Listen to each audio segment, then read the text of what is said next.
My name is Maya Cole, and the first time I told a 3-star admiral, "Sir, you need to see this," the whole room reacted like I'd just fired a flare inside a powder magazine. Every head turned at once. Uniforms creaked, chairs scraped, papers stopped rustling. The overhead projector washed my face in pale blue light, turning everyone else into shadows, but I could feel their eyes lock onto me. This nobody at the back of the room with a laptop and trembling hands. I wasn't supposed to talk in rooms like this. My job at Summit Bay Fleet Command was simple on paper. Run diagnostics, clean up alerts, keep the communications backbone for the Orion strike group humming. I was an enlisted tech, bottom third of the ladder. The kind of sailor people stepped around, not toward. The world of admirals and captains happened over my head, in briefings like this one, where I existed as background equipment, same category as the projector and the coffee urn. But I had seen something I couldn't unsee. And it was either speak now, or spend the rest of my life wondering how many people paid for my silence. At the front of the room, Admiral Elias Keene stood with a binder open in his hands. Silver hair, sharp jaw, uniform so crisp you could cut your finger on the seams. His reputation had reached the barracks long before I ever saw him in person. Uncompromising, detail-obsessed, the kind of man who noticed a crooked picture frame on the way to a war briefing. He lowered his binder an inch. The overhead projector cast a rectangle of light across his chest decorations, turning the ribbons into muted blocks of color. "Who just spoke?" he asked, voice low but easily carrying to the back row. My division officer, Lieutenant Harris, didn't even look at me. "Sir, that was Petty Officer Cole. She's one of our network techs." "I'm sure." Admiral Keene lifted a hand. Harris stopped mid-sentence. He turned his head slowly until his gaze found me. Up close, that look might have felt like a conversation. From where I stood, crushed against the back wall, it felt like a searchlight. "Petty Officer Cole," he said. "Stand up." My knees didn't want to cooperate, but I made them. The laptop felt too heavy in my arms. The room smelled like coffee, starch, and cold metal, the standard scent of military seriousness. "Sir," I managed. "You just interrupted an operational readiness briefing," he said. "You'd better be very sure about what you're about to show me." Every survival instinct screamed at me to sit down and say it was a mistake. Enlisted sailors didn't cut into 3-star admirals. We were supposed to be invisible until something broke, and then we were supposed to fix it quietly. But the code I'd found wasn't a glitch. It was a knife pointed at the throat of the fleet. "I am sure, sir," I said, though my voice shook. "Respectfully, if this is what I think it is, Orion shouldn't leave port." A ripple went through the room. My division chief, Master Chief Dalton, sat 2 rows up on the left. He turned his head just far enough that I could see the muscle jump in his jaw. He looked like he was already filling out the paperwork to make me disappear. Admiral Keene closed his binder completely. "Bring your laptop," he said. "Come to the front." That walk felt 3 miles long. I slipped past chairs and knees, careful not to trip, aware of every pair of eyes tracking me. Off to the side, Dalton's stare was ice cold, his expression a warning. "Sit down, shut up, it's not your problem." Too late. I reached the table, set my laptop down, and logged in. My fingers wanted to fumble, but they didn't. Muscle memory took over while my brain tried very hard not to think about the rank insignia a foot from my face. The screen lit up with the file I'd prepped an hour earlier, just in case I finally stopped being a coward. "Sir," I said quietly, "this is from Node Echo 12 on the carrier Resolute. It's part of the fleet-wide sync protocol." I highlighted a small, ugly piece of code embedded deep inside a routine that was supposed to be boring and predictable. "This fragment doesn't belong here." Silence spread through the room, thick, waiting. Admiral Keene leaned forward, reading the strings on the screen with a focus that made the air feel thinner. For a moment, the rank, the ribbons, the walls, the audience, everything fell away. It was just me, the Admiral, and the quiet, blinking cursor hovering over a digital landmine. "Who else has seen this?" he asked. "Officially?" I swallowed. "No one, sir." Dalton shot to his feet. "Sir, if I may." "You may sit," Admiral Keene said without looking at him. The Master Chief closed his mouth. Slowly lowered himself back into the chair. His knuckles were white. I stood there with my heart beating too fast, trying not to think about how, a few weeks earlier, I'd been just another set of boots in formation. Just another kid who joined the Navy because civilian life was going nowhere. Just another name on a watch bill, until a stray anomaly on a gray Tuesday told me the fleet wasn't as safe as everyone pretended. What I didn't know as I stood beside that projector, every eye on me, was that the line of code I'd stumbled across was only the tip of it. That behind the screen there were people, money, old grudges, and a saboteur who thought nobody below a certain pay grade would ever notice. I also didn't know that, by opening my mouth, I had just drawn a line between my old life and everything that would come after. Petty Officer Cole, Admiral Keene said at last, his voice softer now, but no less sharp. I want you to walk me through exactly how you found this, from the beginning. The thing about stories like mine is that they don't start in briefing rooms with admirals. They start on gray Tuesdays when nobody's paying attention. A few months before that briefing, Summit Bay looked the way it always did in late autumn. Low clouds hanging over the piers. A damp chill rolling off the water. Gulls arguing over nothing. The base smelled like salt, diesel, and industrial cleaner, a mix that never quite left your clothes. I walked past rows of identical beige buildings with a lukewarm coffee in one hand and my cover tucked into my cargo pocket. My boots thudded against the concrete in a rhythm that matched the endless, low hum of generators. "Pick it up, Cole," Master Chief Dalton barked from the doorway of the communications building. "You planning to stroll in after sunrise?" I glanced at my watch. 6:52. Early. "Yes, Master Chief," I said anyway. "On my way." Dalton was one of those lifers whose whole body had settled into the shape of the uniform over the decades. Creases in all the right places, voice calibrated to carry through bulkheads. He could turn encouragement into a threat without changing volume. Inside, the Fleet Communications Center looked exactly how people imagine a secret military room looks. Windowless, fluorescent lights humming. Rows of consoles with too many blinking indicators to mean anything to the untrained eye. Beige paint. No art. Just laminated safety posters and whiteboards. To most people, it probably felt like a cave. To me, it felt like the only place on base where the rules made sense. I might have been awkward with small talk, but machines? Machines were honest. They either worked, or they didn't. They didn't gossip in the galley or roll their eyes during muster. "Cole, you're on routine checks this week," Lieutenant Harris said as he hurried by, eyes glued to his tablet. "Fleet inspection on the horizon.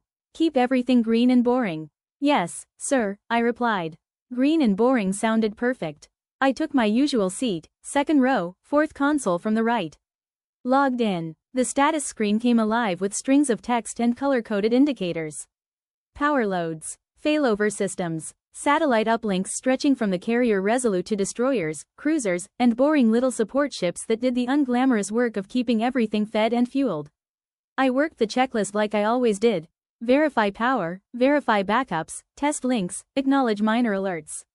90% of my job was keeping the minor from becoming major when nobody was looking. I hadn't joined the Navy because I cared about networks. I joined because I'd grown up watching my dad's old sea bag gather dust in our hallway closet.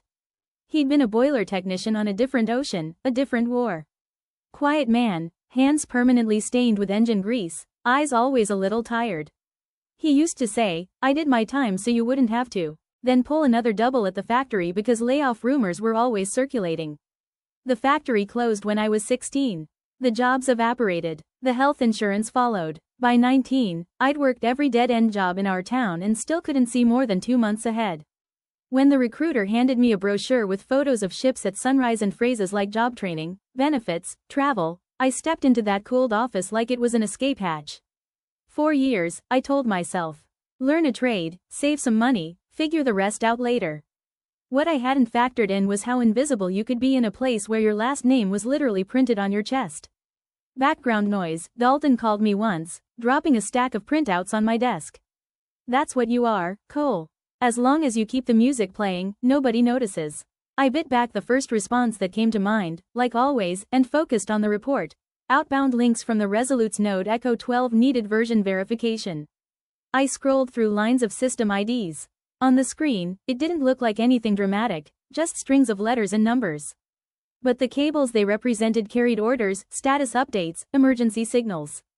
All the invisible threads that keep a strike group from turning into a handful of expensive silhouettes drifting through the ocean alone.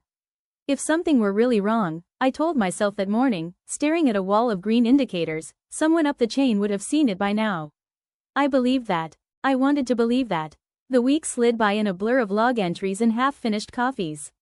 The Orion strike group was getting ready for a certification run, which meant everyone above my pay grade was stressed, and everyone at my pay grade was doing extra paperwork to prove everything was fine.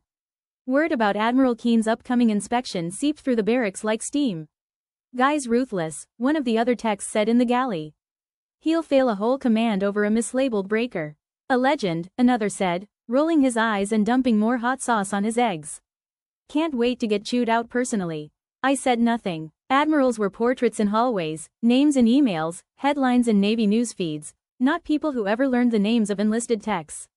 Or so I thought. The following Monday, before the black sedans rolled through the front gate, the base felt tighter. Like everyone collectively held their breath. Fresh paint on door frames, cables zip-tied into neat bundles, floors polished. Somewhere, someone had even cleaned under the equipment racks, which felt pointless, but also very on-brand. "Listen up," Lieutenant Harris announced that morning, standing in the middle of our workspace. "VADM Keene and his staff are here for a multi-day progressive inspection. Everybody stays in regs. Everybody stays focused. No surprises." He scanned the room, eyes skimming over me without stop. "Cole," he added, glancing at his tablet, "you're heading out to the Resolute today. Node Echo 12 is the last major system needing a full diagnostic." My heart skipped. "The carrier?" I asked before I could stop myself. "You wanted real-world experience, didn't you?" Harris said, distracted. "Master Chief Dalton will meet you on board. Don't embarrass me." That last part lodged somewhere between my ribs. I packed my tools and laptop and headed out into the cold morning air. The sky was a pale striping of blues and grays. The pier stretched ahead, a spine of cracked concrete and steel bollards. At the far end, the Resolute loomed, towering, humming, 100,000-ton city of metal. Even after years in uniform, carriers still stole my breath. I showed my ID at the brow, climbed well-worn ladders that smelled like oil and old paint, and followed directions down narrow corridors to the comms compartment beside Node Echo 12. Master Chief Dalton leaned against the bulkhead waiting, arms folded across his chest like he'd been annoyed for hours. "You're late," he grunted. I checked my watch. 7:03. I wasn't. "Yes, Master Chief," I said anyway. "Where do you want me?" "You know the drill. Baseline diagnostic, verify phi lovers, confirm emergency channels. And don't touch anything you don't understand." He said the last part like it belonged taped to my forehead. "Aye, Master Chief." He watched me log in, close enough that I could smell stale coffee and mint gum. Eventually, he peeled himself off the wall and stalked away, boots pounding against the deck. The first pass went exactly like I expected, clean. No red flags. A couple of minor alerts about routine maintenance, which I cleared. I updated the logs, cross-checked the timestamps. Everything snapped neatly into the pattern I'd come to trust. Until the second pass. On the next cycle, a tiny spike flickered across the status screen, a single blip in a sea of steady lines. It lasted less than a second. Most people would have missed it. Curiosity made me drag the console back, replay that sliver in slow motion. There, a line of code surfaced in the sync protocol where nothing new should be. Not an error message, not a normal patch, just a fragment, like a half-buried word in someone else's sentence. I flagged it for review, then dug a little deeper.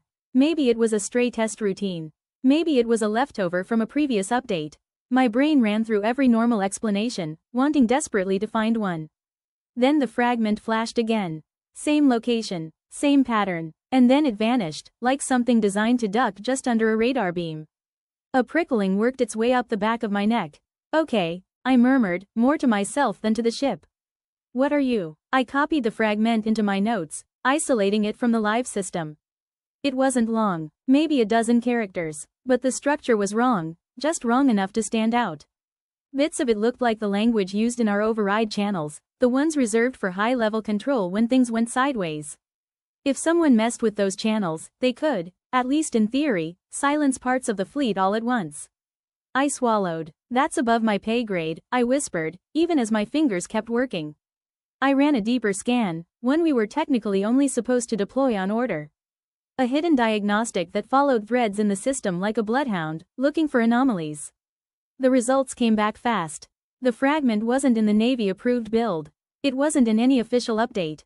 It existed only in that one place, tied to a channel with no human-readable label. Just a string of numbers.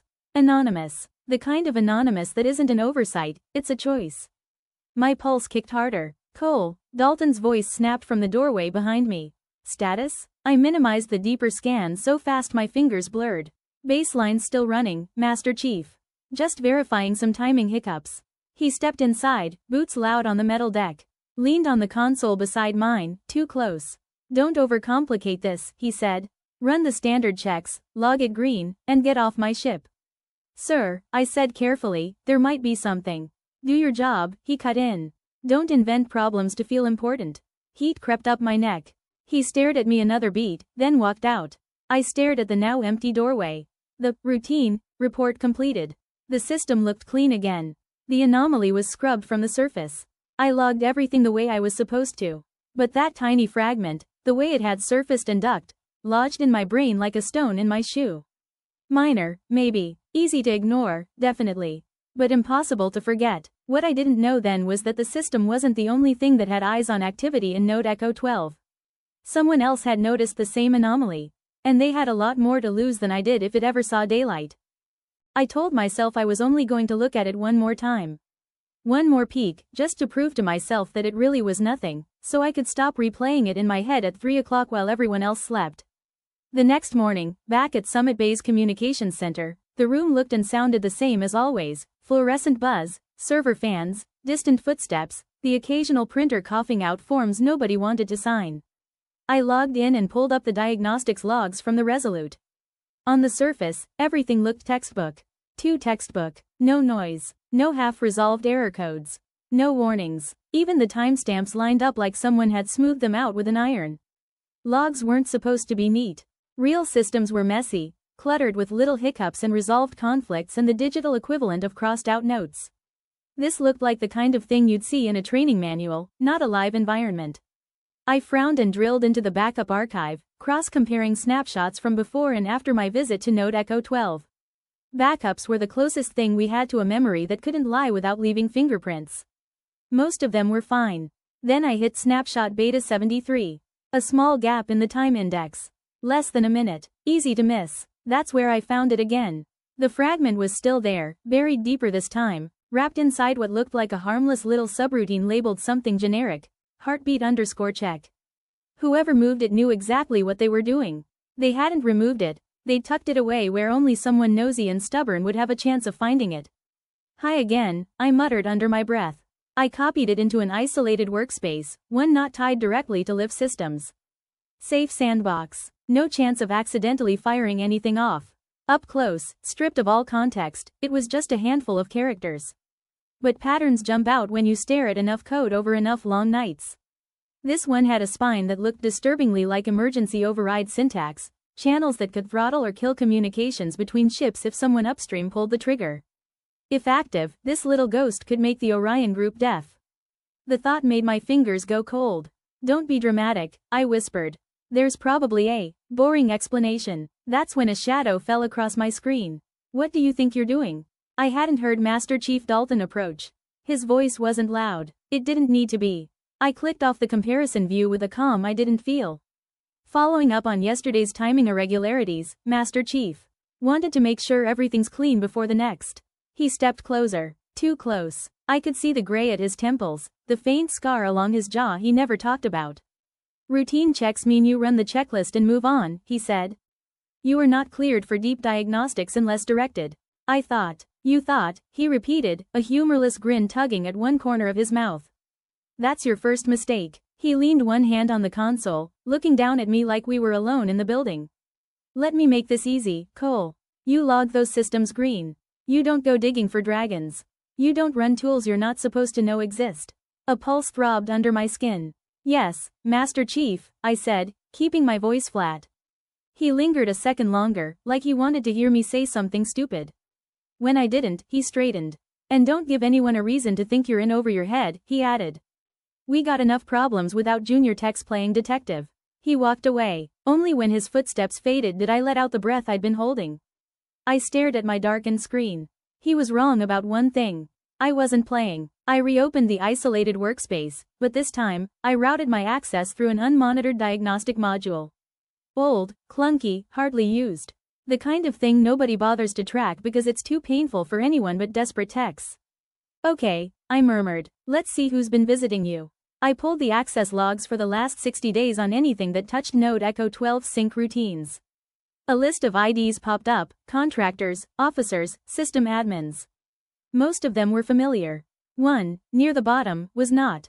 K7. Not a full name, not a normal system signature. Just a letter, a dash, and a number burned into the log like a mold stamp. No associated credential in the database. No personnel record, no contractor entry. Whoever K7 was, they existed inside our systems but outside the official roster.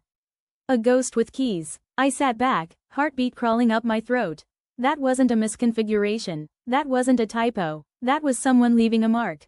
I saved everything to my isolated directory and encrypted it. Not Navy grade, but enough to keep a casual snoop from accidentally stumbling across it. I knew two things for certain. This code didn't belong. Someone had already tried to clean up my first glimpse of it. All the unspoken rules about staying in your lane lined up on one side of my brain. All the potential outcomes of saying something lined up on the other. My mother's voice threaded through it all. Just stay safe, kiddo. Don't go chasing trouble. You're not in combat. Just computers, right? Just computers. Computers that controlled the way ships talked in storms, in emergencies, in hostile waters. I closed my eyes for a second, just long enough to feel the pressure of the choice forming. I could let it go. Pretend I never saw anything. Log it green and wait for the inspection to pass so life could go back to normal. Or I could keep going and trust that someone, somewhere up the chain, would care more about the truth than about how small my rank was. I opened my eyes, saved the file again, whispered, I'm not crazy. Someone put this here on purpose. I didn't realize that somewhere, on another console, someone had just watched a flag flip on my activity log. I wasn't the only one staring at ghosts in the system. And the ghost I'd just tugged on did not want company. The bass felt different after that. Objectively, nothing had changed. Reveille still crackled over the loudspeakers at 6 o'clock. Formation still happened in the same cracked parking lot. Sailors still joked in the galley, still complained about duty rotations and busted vending machines. But for me, every conversation seemed to lower in volume when I walked by. Every sideways glance felt heavier. Every unlocked door looked like a question mark. Paranoia and awareness wear the same coat. You don't know which one you've put on until it's too late to change. I thought about going straight to Lieutenant Harris. But I'd seen enough open door policy posters to know how that usually went when you were junior enlisted and your story sounded bigger than your rate. At best, he'd tell me I'd misread the logs. At worst, he'd mention it to Dalton, for context, and I'd be screwed. So I did what I always did when things felt shaky. I stayed late and worked. The communications center at night felt like a different world. The main lights went dim except over the active rows.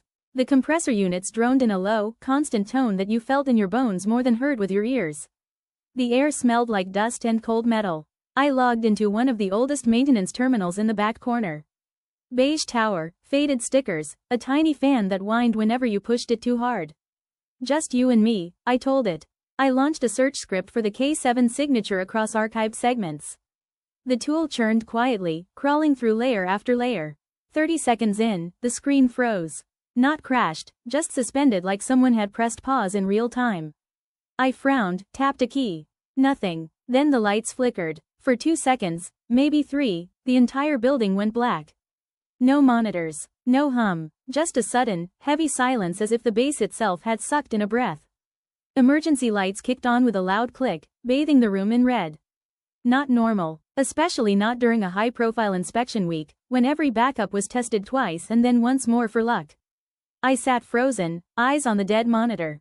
Then, like nothing had happened, the system rebooted. Only now, when my script resumed, half the seed directories I'd pointed it at were missing. Someone had pulled something. Working late, Cole? The voice came from behind me, smooth and quiet. I turned. Master Chief Dalton stood in the doorway, his face half lit by the red emergency strips. The rest of him blurred into the dark, like the room couldn't decide if he was really there. Couldn't sleep, I said. Figured I'd get ahead on some reports. He stepped inside, slow, measured. His boots didn't make as much noise on the floor this time. Dedicated, he said lightly. That's good. He wandered behind my chair, fingers trailing over the back of my monitor as if he were petting an animal. These systems are complicated, he said.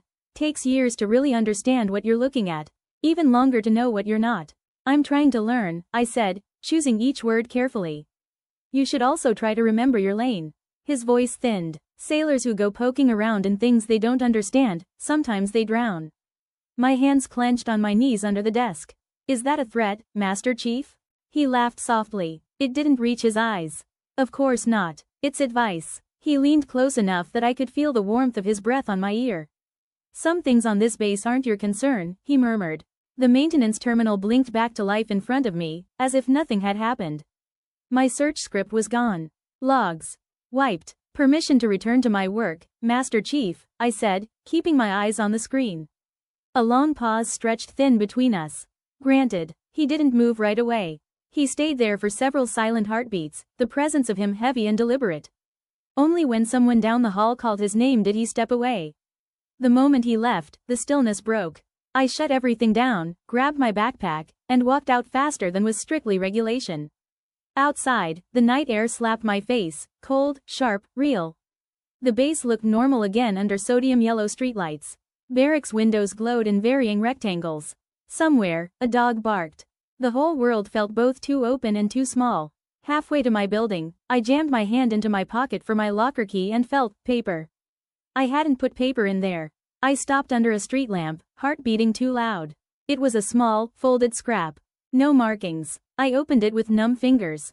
"Keep quiet or get shipped to nowhere." All caps. Sharp, cramped handwriting. No name. No need. Transfers in our world weren't random. A good sailor got sent to better commands. A sailor someone wanted gone got sent to nowhere, places with no advancement, no visibility, no real future. Not overt punishment, but a slow bleed of opportunity. I crushed the note in my fist until my nails dug into my palm. Fear unfurled in my gut. Real fear, not the adrenaline buzz of almost getting caught running an unauthorized script, but something colder. A recognition that I was no longer just annoying someone. I was scaring them. Scared people make mistakes. The next morning, Admiral Keen's staff flooded our building. You could spot them in an instant, different cut of uniform, different posture, clipboards that actually got used. They inspected breaker panels, checked grounding straps, reviewed procedures. For a moment, I felt relief. Oversight. Witnesses. People with enough stripes that their word would count in a fight. Then I saw Dalton standing close beside one of them, speaking low, gesturing toward our rows of consoles. His eyes flicked to me mid-sentence.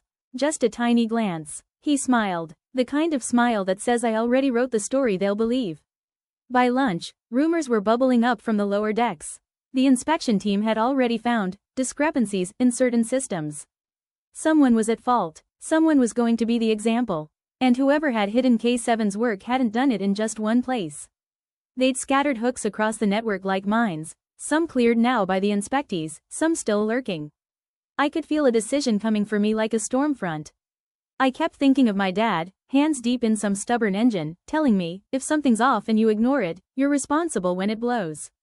By Thursday, the pressure behind my ribs had built into something I couldn't ignore. I could barely eat. I couldn't sleep. Every time I blinked, I saw that fragment of code floating under the surface like a shark fin. The Admiral's major readiness brief was scheduled for 1400. By 1325, I was standing outside the briefing room doors with my laptop hugged tight to my chest, heartbeat loud in my ears. I could still walk away. Still log it green. Still pretend gravity didn't apply to me. Inside, chairs scraped. Voices rose and fell. The sharp clack of heels and the bass of command voices echoed through the door. My hand trembled as I reached for the handle. "Once you say it," I whispered to myself, "you can't unsay it." I opened the door and stepped inside. The briefing room was fuller than I expected. Rows of officers in dark uniforms, posture straight, faces composed. Senior enlisted scattered among them. Projector humming. Slides already up. Readiness metrics, fuel levels, training stats. The kind of graphs that told stories without ever mentioning names. I slid into a seat in the back row. Nobody looked twice at me. Just another tech with a laptop, part of the furniture. At 1358, the room snapped to attention as Admiral Keen entered. "Carry on," he said, moving to the front with an easy stride that suggested this kind of atmosphere was his natural habitat. He opened his binder and started going through the list like a man checking the hull of a ship before a storm. Personnel readiness, maintenance status, training cycles. His questions were precise, never theatrical. Not a showman, an auditor. I heard the words, but they washed over my brain, drowned by the drumbeat of my own heart. Dalton stood near the front, arms folded, expression impassive. Once or twice, his gaze drifted toward the back. Toward me. "Communications integrity," Admiral Keen said, flipping to the next tab in his binder. "Orion Strike Group final status." Lieutenant Harris cleared his throat. Sir, all communications nodes report green across the board. Final diagnostics completed. Green. My hands started to shake. Very well, the Admiral began. Wheel. Sir, I said, before my courage could evaporate. You need to see this. The words left my mouth louder than they'd sounded in my head. The room reacted like someone had hit pause. All motion stopped. Heads turned. A few papers dropped onto desks. Harris half rose, face pale. Cole, sit. Admiral Keene raised his hand again. Harris froze. He looked toward the back, eyes scanning rows until they settled on me.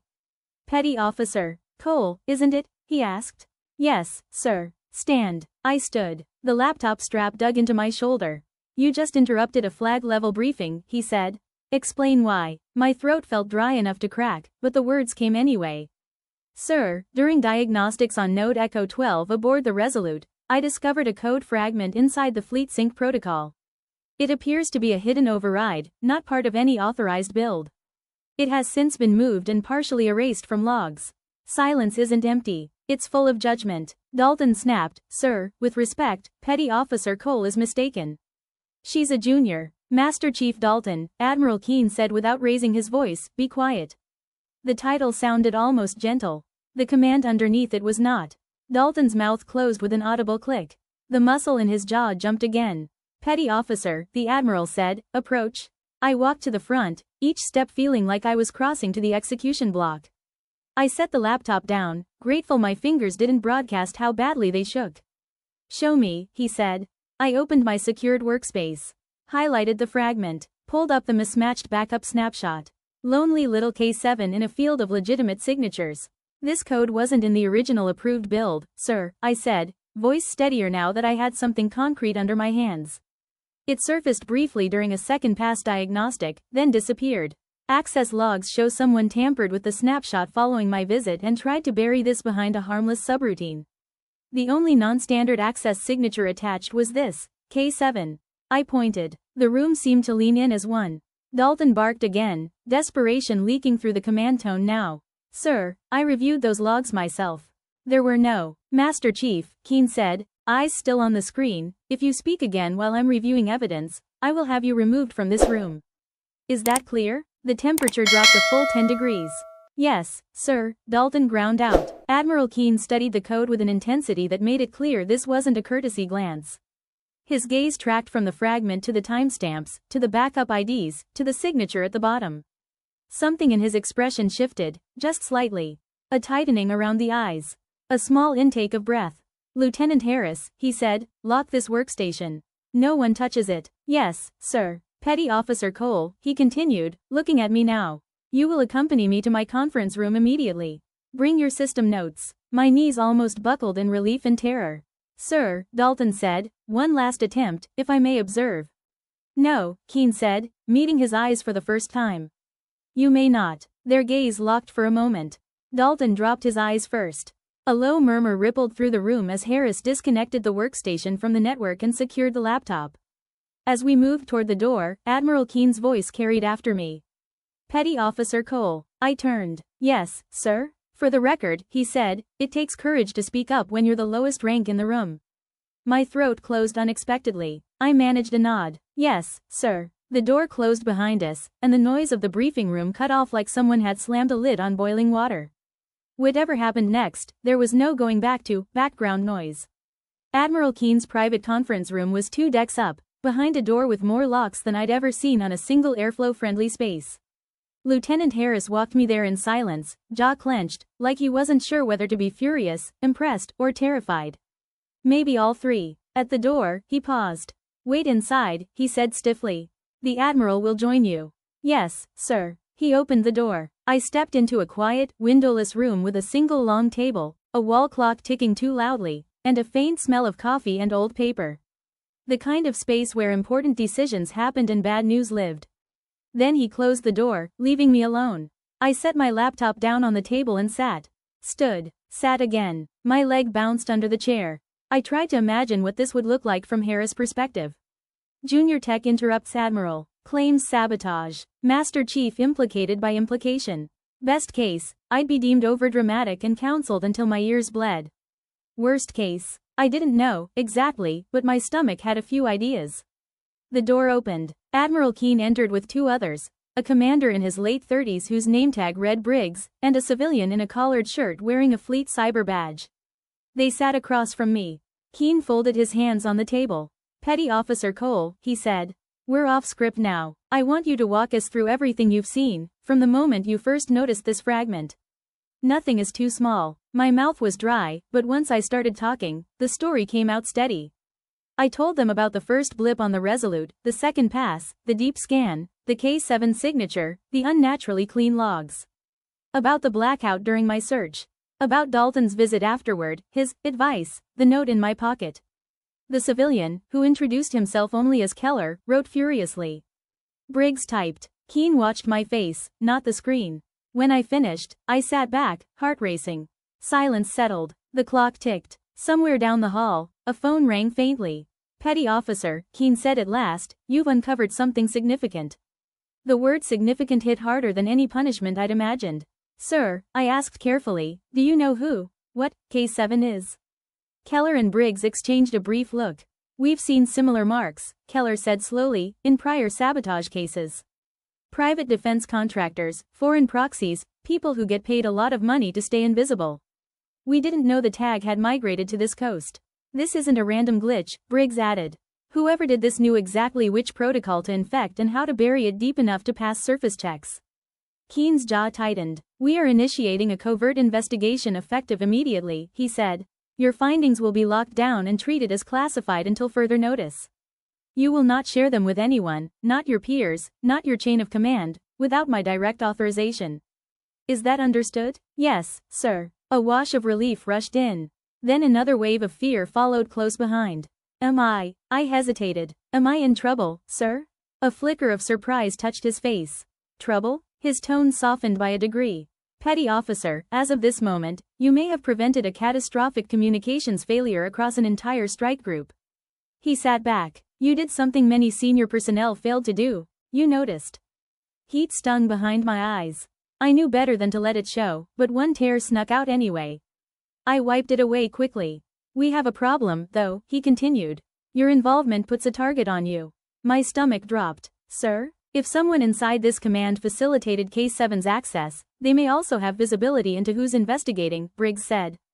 "And you've already been warned to stay quiet." The note in my pocket felt heavier. "Has anyone else confronted you?" Keene asked. "Pressed you to drop this, aside from Master Chief Dalton?" I thought of the blackout. Of the handwritten threat. "Yes, sir," I said quietly. "There was the note. And someone tried my door when I was in a secured workspace earlier. They didn't identify themselves." Keene looked at Keller. "Log that." Then he turned back to me. "As of now," he said, "you are under protective oversight. You will not walk this base alone. You will conduct your duties with an escort from my security detail. It will look routine, but it is not optional." The words didn't fully land at first. "You're putting me under guard?" I asked. "Yes," he said simply. "I lost one tech like you once because I underestimated how far people would go to protect themselves. I won't make that mistake again." Something in his voice shifted. For a heartbeat, the rank fell away and an older man was speaking, not just an admiral. "Master Chief Dalton will be relieved of access to communication systems pending investigation," Briggs added. "Do not engage with him directly. If he approaches you, you report it." My mind reeled. Dalton, removed? The man who'd seemed untouchable in our little world. "What happens now?" I asked. "Now," Keene said, standing, "we follow your signal down into the dark and see what else is hiding there." He paused at the door and looked back at me, expression unreadable. "Courage doesn't always look like charging a hill, Petty Officer," he said. "Most of the time, it looks like what you did today, standing up in a room full of people who outrank you and telling the truth anyway." He left. Briggs motioned for me to follow a different path, deeper into the building, where doors had no windows and cameras stared at every angle. My world had just shrunk and expanded at the same time. I wasn't invisible anymore, and that meant the people in the shadows could see me, too. "You think this ends with me, Cole?" he said quietly. "K7 isn't finished. You just lit yourself up like a beacon." The hairs on my arms stood up. "Enough," the JAG officer said. "Remove the accused." As they walked Dalton out, he twisted his head just enough to murmur, "See you around, hero," before the door slammed shut behind him. The room exhaled. Briggs put his hand flat on the table near mine, not touching, but grounding. Desperate people talk big, he said. We'll keep you covered. I nodded, but Dalton's words stuck, embedding themselves alongside the note in my memory. After the hearing, Keene caught me in the hallway. Walk with me, he said. We took a slow path down a corridor I usually hurried through on my way to someplace more practical. Today, it felt like time had slowed around us. You did well in there, he said quietly. Clear, consistent. Thank you, sir. We walked a few more steps in silence. I told you earlier, he said, that I lost a tech once. Someone like you. My chest tightened. He hadn't elaborated before. Now, his gaze stayed forward, but his voice dropped. My daughter, Lena, was a systems specialist at a joint command 4 years ago, he said. She helped uncover a breach in their network. Clearly saw what others missed. The hallway blurred a little at the edges. She trusted a senior officer she shouldn't have, he continued. He tipped off the saboteur. They tried to stage her death as an accident. He stopped walking. So did I. She survived long enough to tell me what happened, he said. But we never caught the architect. The same K7 tag appeared in her report. A chill went through me like I'd stepped into cold water. Sir, I'm so sorry, I whispered. He nodded once, jaw tight. I tried to burn the world down after that, he said. What I should have done was build better armor for the next people like her. People like you. We stood there for a long moment in the quiet, surrounded by white walls and humming air vents. I won't underestimate K7 again, he said finally. That's my promise to her. And now, to you. We started walking again. I thought about all the older listeners, parents, grandparents, veterans, who would one day hear this story and recognize that particular blend of pride and fear in his voice. You send your kids into a uniformed world you think you understand, and then you find out there are new threats you never trained for. Get some rest, petty officer, he said as we reached the elevator. We're not done yet, but we've pulled the first weed. The roots will take longer. The doors closed between us, leaving me alone with my reflection and the soft hum of the elevator going up. I wasn't just in a systems investigation anymore. I was walking into someone else's unfinished war. Weeks passed. Officially, the Orion Strike Group finished its inspection period with a long checklist of corrective actions that looked boring on paper. Unofficially, Summit Bay turned into a hive with a nest poked. Keller and Briggs dove deeper into financials and correspondence. A separate team combed through contractor access logs. Every USB drive, every external device, every temporary exception to policy got a second look. They found more than I expected.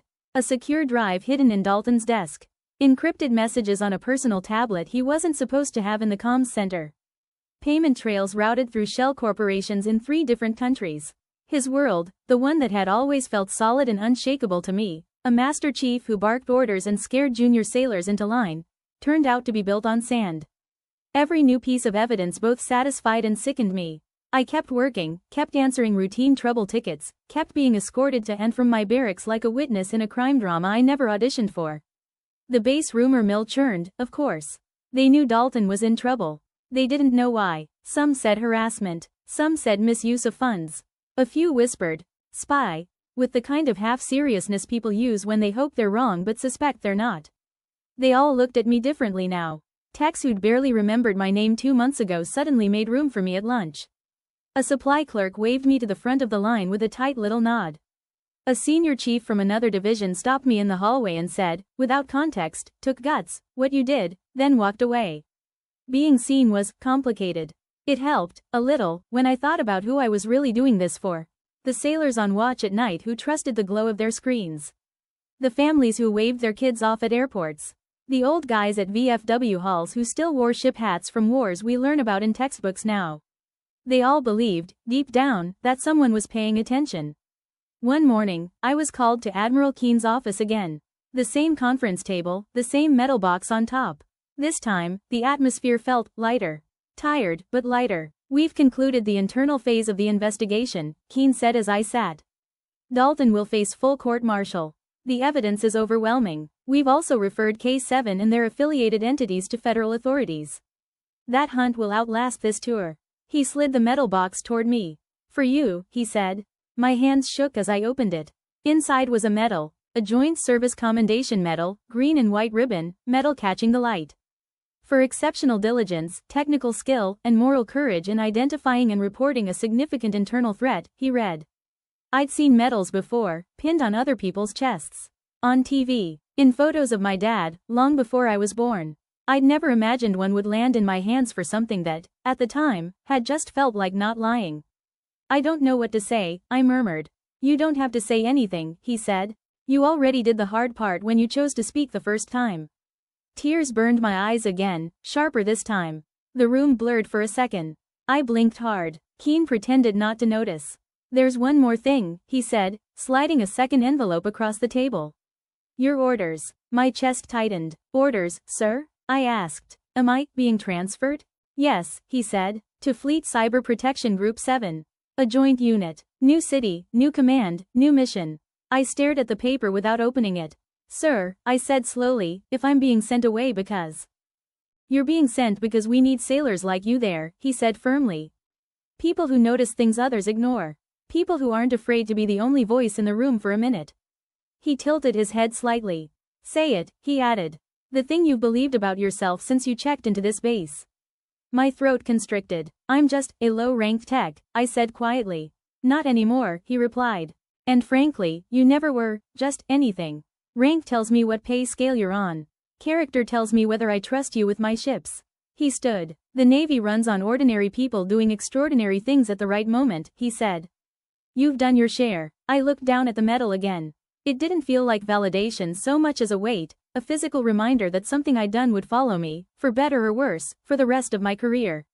Thank you, sir, I said, and meant it. At the door, he paused. I can't promise you K7 won't cross paths with you again, he said.